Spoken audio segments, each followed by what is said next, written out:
Həmçinin baxın Zəkəriyya peyğəmbərin duası haqqında və Zəkəriyya nə dedi? Məni tək buraxma, sən varislərin ən xeyirlisən. Bu Zəkəriyya Ənbiya surəsində. Yəni məni tək qoyma, sən varislərin ən xeyirlisən. Bu dua barəsində deyilmişdir. Bu dua bərəkət və bolluqda çox gözəl təsirə malikdir. Baxın, Zəkəriyya peyğəmbərin duası. Tək evlət üçün deyil, hər şey üçün. Ey Rəbbim, məni tək buraxma, məni tək tənha buraxma, sən varislərin ən xeyirlisən.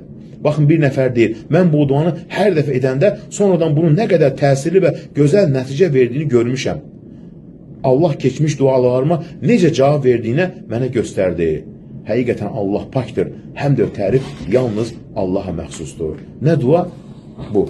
Qadınlardan biri deyil. Bu dua mənim Arafa günü etdiyim dualardan biriydi.